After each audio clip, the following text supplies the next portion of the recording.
Babylon குமாரத்தியின் இடத்தில் குடியிருக்கிற சியோனே, உன்னை விடுவித்துக்கொள், பிற்பாடு மகிமை உண்டாகும் என்று சேனைகளின் கர்த்தர் சொல்லுகிறார் அப்படின்னு சொல்லி சகரியா 2:7 சொல்லப்பட்டிருக்குது. பாபிலோனிடம் குடியிருக்கும் சியோன் தன்னை பாபிலோனிடமிருந்து விடுவிக்கும் போதுதான் மகிமை உண்டாகும்னு சொல்லி ஆண்டவர் சொல்றாரு. ஏன் நம்ம ஆண்டவர் அப்படி சொல்றாரு? ஏன்னா பாபிலோன் பேய்களுடைய குடியிருப்பும் சகலவித அசுத்த ஆவிகளுடைய காவல் வீடும் அசுத்தமும் அருவருப்பும் உள்ள சகலவித பறவைகளுடைய கூடாகவும் மாறி இருக்குது அப்படின்னு சொல்லி வெளிப்படுத்தின விசேஷ புத்தகத்துல கர்த்தர் யோவானுக்கு வெளிப்படுத்தி இருக்கிறத நம்ம பார்க்க முடியும். ஆமாங்க, அருவருப்பான இடத்துல பேய்கள் குடியிருக்கும். வெளிப்படுத்தல் 18:2 சொல்லப்பட்டிருக்குது. ஆனா ஆண்டவர் பரிசுத்தமான இடத்துல மட்டுமே வாசம் செய்வார். பாபிலோன் கர்த்தரை வணங்காத தேசம். சியோன் குமாரத்தி கர்த்தரால் தெரிந்து கொள்ளப்பட்டவள். அப்போ கர்த்தரை அறிந்த ஜனங்கள் கர்த்தரை அறியாத ஜாதியாரோடு சம்பந்தம் கலக்கும்போது அவங்க கர்த்தரோட மகிமையை இழந்து போவாங்க. ஆகவேதான் கர்த்தருடைய ஜனங்கள் அந்நிய மக்களோடு பிணைக்கப்படாமல் தங்களை விடுவித்து கொள்ளணும்னு சொல்லி ஆண்டவர் சொல்றாரு. அந்நிய நுகத்திலே அவிசுவாசிகளுடன் பிணைக்கப்படாதிருப்பீர்களாக அப்படின்னு சொல்லி வேதம் சொல்லுது. சியோன் குமாரத்தி குடியிருக்க வேண்டிய இடம் எருசலேம் தாங்க, பாபிலோன் கிடையாது.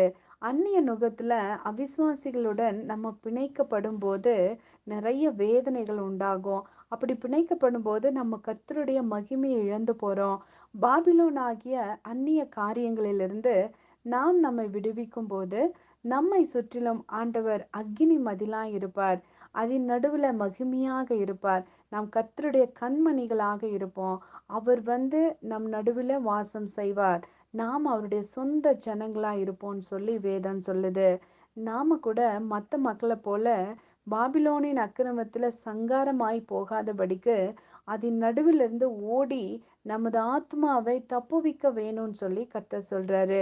எரேமியா 51:6 இந்த வசனம் சொல்லப்பட்டிருக்குது. அந்நிய ஜனங்களை போல அக்கிரமத்துல நம்ம கூட சங்காரமா போகக்கூடாது, அழிஞ்சு போகக்கூடாது. நம்ம ஆத்மாவை நம்ம தப்புவிக்கணும்னா அந்த அழிவின் நடுவிலிருந்து நீங்க வெளியே வாங்க அப்படின்னு சொல்லி ஆண்டவர் சொல்றாரு. இன்னைக்கு நம்ம ஆத்மா எந்த பிணைப்புல சிக்கி கொண்டிருக்கிறதோ அந்த பிணைப்பிலிருந்து நம்ம விடுவிக்கணும்.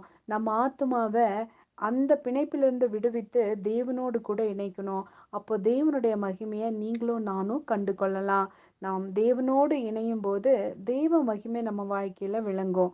அதே நேரத்துல அந்நிய நுகத்தோடு நம்ம பிணைந்திருக்கும் போது தேவ மகிமை நம்மை விட்டு விலகும். நம்ம ஆவிக்குரிய மனுஷங்களா விசுவாசிகளா வாழ்ந்துட்டு அவிசுவாசிகள் நடுவுல அதிகமான நேரத்தை செலவிடும் போது ஆண்டவரோட மகிமை நம்ம வாழ்க்கையில நிச்சயமா வெளிப்பட முடியவே முடியாது. பாபிலோன் குமாரத்தியின் இடத்தில் குடியிருக்கிற சியோனே, உன்னை விடுவித்துக்கொள், பிற்பாடு மகிமை உண்டாகும் அப்படின்னு ஆண்டவர் சொன்னது போல இன்னைக்கு நம்ம கிட்டயே சொல்றாரு. நீ சியோன் குமாரத்தியா இருக்கலாம், ஆனா நீ எந்த இடத்துல குடியிருக்கிறியோ அந்த இடத்துல இருந்து நீ வெளியே வா, அதுக்கப்புறம் உன்னோட வாழ்க்கையில என்னுடைய மகிமையை பார்ப்பேன்னு ஆண்டவர் சொல்றாரு. இன்னைக்கு உங்களை அப்படிப்பட்ட தவறான இடத்துல இருந்து விடுவிப்பீங்களா?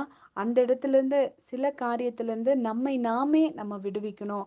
அப்படி விடுவிக்காத பட்சத்துல ஆண்டவரோட மகிமையை நம்ம காண முடியாது. விடுவிக்கும் போது மகிமை உண்டாகும்.